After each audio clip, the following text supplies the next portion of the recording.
السلام علیکم ورحمۃ اللہ وبرکاتہ۔ تو جی ناظرین، ریاض الصالحین جو کہ حدیث مبارکہ کی کتاب ہے،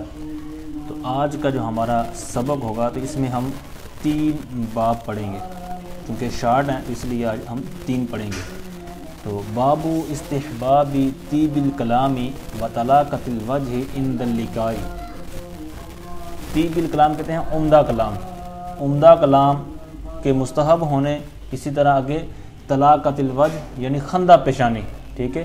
عند اللقاء ملاقات کے وقت خندہ پیشانی اور عمدہ کلام کے استحباب، ان کے مستحب ہونے کے بارے میں یہ باب ہوگا۔ اللہ تعالیٰ کا فرمان ہے، قال اللہ تعالی، اللہ تعالیٰ فرماتا ہے، وَاخْفِضْ جَنَاحَكَ لِلْمُؤْمِنِينَ، اور مسلمانوں کو اپنے رحمت کے پروں میں لے لو۔ اور دوسری جگہ فرمایا، وَلَوْ كُنْتَ فَظًّا غَلِيظَ الْقَلْبِ لَانفَضُّوا مِنْ حَوْلِكَ، اور اگر آپ تند مزاج، یعنی حضور صلی اللہ علیہ وسلم کو فرمایا گیا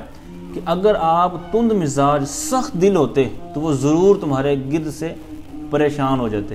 ٹھیک ہے، تمہارے آس پاس سے مطلب دور ہو جاتے، پریشان ہو جاتے۔ یہ تھی 2 آیات۔ آگے 2-3 احادیث ہیں۔ ان عدی، ٹھیک ہے، یہ عدی نہیں، عین کے بعد جو دال ہے یہ مشدد ہوگی، عدی بن حاتم، یہ حاتم تھا، یہ آپ نے نام سنا ہوگا، بہت سخاوت اس کی مشہور ہے۔ تو وہ اگرچہ مسلمان نہیں تھا اور حضور صلی اللہ علیہ وسلم کے دور سے پہلے مطلب دنیا سے اس کا خاتمہ ہو چکا تھا، تو یہ اس کی مطلب اولاد میں سے تھے، عدی بن حاتم، ٹھیک ہے، اسی طرح ان کی ایک بہن بھی تھی۔ تو عدی بن حاتم رضی اللہ تعالی عنہ سے روایت ہے، قال رسول اللہ صلی اللہ تعالی علیہ وآلہ وسلم، فرماتے ہیں کہ سرکار علیہ الصلوۃ والسلام نے ارشاد فرمایا، اتقوا النار، تم بچو، ٹھیک ہے، اتقوا، تم بچو، النار، آگ سے، جہنم کی آگ سے بچو، ولو بشق تمرۃ، اگرچہ فرمایا کھجور کی شق کے ساتھ، ٹھیک ہے، شق مطلب آدھی کھجور کا ٹکڑا، اگرچہ کھجور کا آدھا ٹکڑا صدقہ کر کے یعنی کہ تم بچو۔ فمن لم یجد، پس جو ایسا نہ پائے، یعنی جس کے پاس اتنا بھی صدقہ کرنے کو نہیں ہے، یعنی کیسا اس وقت مطلب دور تھا صحابہ کے دور میں کہ صدقہ کرنے کی اس طرح کی چیزیں نہیں ہوا کرتی تھی، تو پھر کیسی تعلیم فرمائی، فَبِكَلِمَةٍ طَيِّبَةٍ، فرمایا اگر کسی کے پاس اتنا بھی نہیں ہے تو پھر عمدہ بات کرے، اچھی بات کہہ دے، یہ بھی صدقہ ہے، ٹھیک ہے، متفق علیہ، یہ بخاری اور مسلم شریف کی روایت ہے۔ وَعَنْ أَبِي هُرَيْرَةَ رضی اللہ تعالی عنہ، حضرت ابو ہریرہ رضی اللہ تعالی عنہ سے روایت ہے کہ نبی پاک صلی اللہ تعالی علیہ وسلم کا فرمان ہے، وَالْكَلِمَةُ الطَّيِّبَةُ صَدَقَةٌ، اچھی بات، اچھی گفتگو، اچھا کلام کرنا یہ کیا ہے؟ صدقہ ہے، ٹھیک ہے۔ اب یہاں پر یاد رکھیے، یہ صدقہ، دال کے اوپر جو فتح ہے نا، تو یہ فتح ہی پڑھنا پڑے گا، صدقہ نہیں کہیں گے، ٹھیک ہے۔ صدقہ جو ہے وہ وسیلے کو کہتے ہیں، ٹھیک ہے، تو یہ دال کے اوپر جو حرکت آئے گی تو اس کا معنی ہوگا صدقہ، یہ خیرات والا جو صدقہ ہوتا ہے، ٹھیک ہے۔ تو یہ صدقہ اور صدقہ میں فرق کرنا ہے آپ نے۔ تو آگے متفق علیہ، یہ بھی مطلب اسی طرح متفق علیہ روایت ہے بخاری و مسلم کی۔ آگے تھوڑی سی عبارت لکھی ہوئی، اس کو بھی سمجھ لیجئے، وَهُوَ بَعْدُ حَدِيثٍ تَقَدَّمَ بِطُولِهِ، کہتے ہیں یہ جو روایت ابھی میں نے مطلب یہ لکھی ہے، تو یہ روایت اس حدیث کا حصہ ہے، بعض حصہ ہے، تقدم بطولہ، جو اپنی طوالت کے ساتھ، یعنی جو مکمل حدیث، جو پوری حدیث تھی جو پیچھے گزر چکی ہے، تو یہ اس میں سے یہ بعض حصہ ہے، یعنی جو موقع کی مناسبت سے اس باب کے اندر لے کے آئے، وگرنہ یہ بہت لمبی حدیث مبارکہ ہے اور وہ پیچھے گزر چکی ہے جہاں پر اس کا محل تھا۔ وَأَنْ أَبِي ذَرٍ رضی اللہ تعالی عنہ قال لی رسول اللہ صلی اللہ تعالی علیہ وآلہ وسلم، حضرت ابو ذر غفاری رضی اللہ تعالی عنہ سے روایت ہے، فرماتے ہیں کہ مجھ سے سرکار علیہ الصلوۃ والسلام نے فرمایا، کالا لی، یہ حضرت ابو ذر غفاری رضی اللہ عنہ لوٹے گا، اور کالا کا جو فاعل بنے گا وہ رسول اللہ صلی اللہ علیہ وسلم، یہ سرکار نے مجھ سے فرمایا، کیا فرمایا؟ فرمایا لا تحقیرن، تم ہرگز حقیر نہ جاننا، من المعروف شیئا، نیکیوں میں سے کسی کو بھی ذرا بر، شیئا مطلب کسی کو ذرا بر نیکی کو تم ہلکا نہ جاننا، حقیر نہ جاننا، ولو ان تلقا، یہاں تک فرمایا اگرچہ ان تلقا کہ تو ملاقات کرے، اگرچہ تیرا جو ملنا ہو، ملاقات کرنا ہو، اخاک اپنے بھائی سے، بوجہ تلقن، خندہ پیشانی کے ساتھ، خوش مزاجی کے ساتھ، خوش روئی کے ساتھ تیرا اپنے بھائی کے ساتھ ملنا یہ نیکی جو ہے فرمایا کہ اس کو بھی تم نے عام نہ سمجھنا، حقیر نہ جاننا، ٹھیک ہے۔ رواہ مسلم، اس کو امام مسلم نے اپنی کتاب کے اندر نقل فرمایا ہے، روایت فرمایا ہے۔ آگے باب ہے باب استحباب بیان الکلام و ایدائہ للمخاطب، مخاطب کے لیے عمدہ کلام اور اس کی وضاحت، ٹھیک ہے، وضاحت و تقریری ہی اور اس کی تکرار، ٹھیک ہے، مطلب کلام کو، اپنی بات کو ریپیٹ کرنا، کیوں؟ لیفہم اذا لم یفہم الا بذالک، مطلب جب وہ نہ سمجھے تمہاری بات کو اور ضرورت اس بات کی متقاضی ہو، یعنی تقاضا کر رہی ہو کہ یہ بات میں دوبارہ کروں گا تو اس کو سمجھ جائے گا، تو اس موقع پر یعنی جو کلام کو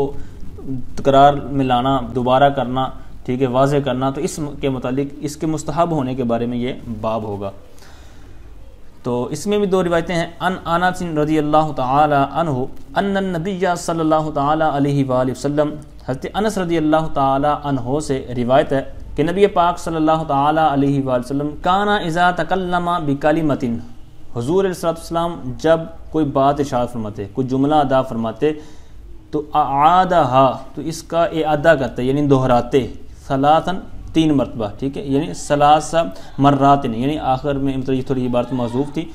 تو ثلاث مرات یعنی 3 مرتبہ سرکار اس بات کو دہراتے۔ اب یہاں پر بکلمہ تن آپ دیکھ رہے ہوں گے عبارت، تو یہ درست نہیں ہے، ٹھیک ہے، با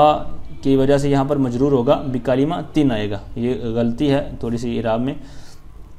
بہرحال آگے یہ سرکار جب 3 مرتبہ بات دہراتے تو کیوں؟ حتیٰ تفہم عنہ، فرماتے وجہ کیا تھی؟ تاکہ اس کی سمجھ آ جائے، اس کو سمجھ لیا جائے، اس بات کو، اس سرکار کے فرمان کو اچھی طرح ذہن نشین کر لیا جائے، ٹھیک ہے، یہ مقصد ہوتا تھا۔ وَإِذَا أَتَى عَلَىٰ قَوْمٍ، اب یہ سرکار کا ہر دفعہ ایسا نہیں ہوتا تھا، کانا کا جو حاشیہ نمبر 3 ہے آپ اپنی کتاب میں دیکھیں گے تو یہاں آپ کو ملے گا غالباً او احیانا، مطلب کبھی کبھار ہوتا ہے، بعض اوقات یعنی کوئی خاص بات ہوتی، یا جو مطلب جس طرح نا سمجھ میں نہ آنے والی ہو، جس کو مطلب ہو سکتا ہو بھی سامنے والے کو صحیح سمجھ نہ آئی ہو، تو یعنی ایسی کوئی بات ہوتی، تو یہ ہر بات کو نہیں لیں گے۔ وَإِذَا أَتَى عَلَىٰ قَوْمٍ، اور جب سرکار علیہ السلام تشریف لاتے کسی قوم پر، یعنی سرکار علیہ السلام کسی کے پاس تشریف لے جاتے کسی قوم کے پاس، فَسَلَّمَ عَلَيْهِمْ سَلَّمَ عَلَيْهِمْ صَلَاةً، سرکار سلم علیہم، ان پر سلام کرتے، سلم علیہم ثلاثاً، 3 مرتبہ سلام کرتے، ٹھیک ہے۔ رواہ البخاری، جو اس کو امام بخاری نے روایت فرمایا ہے۔ وعن عائشہ رضی اللہ تعالی عنہا، حضرت سیدہ عائشہ صدیقہ طیبہ طاہرہ رضی اللہ تعالی عنہا سے روایت ہے، قالت، آپ فرماتی ہیں، کانا کلام رسول اللہ صلی اللہ تعالی علیہ وآلہ وسلم کلاماً فصلاً، فرماتی ہیں کہ رسول پاک صلی اللہ تعالی علیہ وآلہ وسلم کا کلام تھا، کیسا کلام تھا؟ کانا کا یہ اسم ہوگا،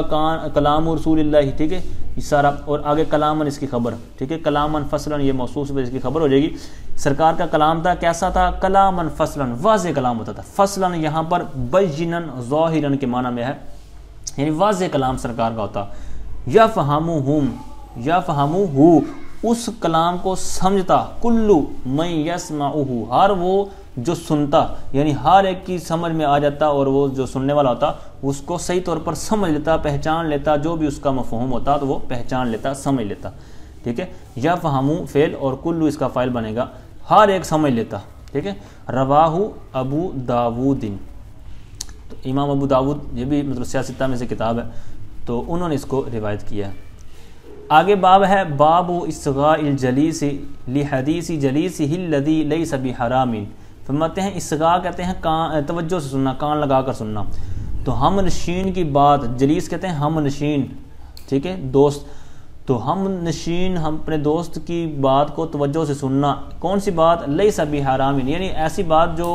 حرام نہیں ہے، ٹھیک ہے، مطلب جائز بات ہے، دین و دنیا کا اس کے اندر فائدہ ہے، تو اس کی بات کو توجہ سے کان لگا کر سننا۔ وَإِسْتِنْصَاتِ الْعَالِمِ وَالْوَاعِظِ، عالم یعنی عالم دین، واعظ یعنی واعظ و نصیحت کرنے والا، بیان کرنے والا، تو ان دونوں کا استنصات یعنی خاموشی چاہنا، ٹھیک ہے، خاموش کروانا۔ اب یہ باب استفعال پر جب گیا نا، استنصار کے، ٹھیک ہے، استنصار استفعال کے وزن پر استنصات، تو آپ جانتے ہیں کہ باب استفعال کا خاصہ یہ ہے، ٹھیک ہے، خاصیات آپ نے پڑھی ہوں گی، تو اس کے اندر چاہنے کا معنی ہوتا ہے، ٹھیک ہے نا، جس طرح آپ نے سنا گا استخارہ، تو خیر سے استخارہ مطلب بھلائی چاہنا، ٹھیک ہے، استنصار مدد چاہنا،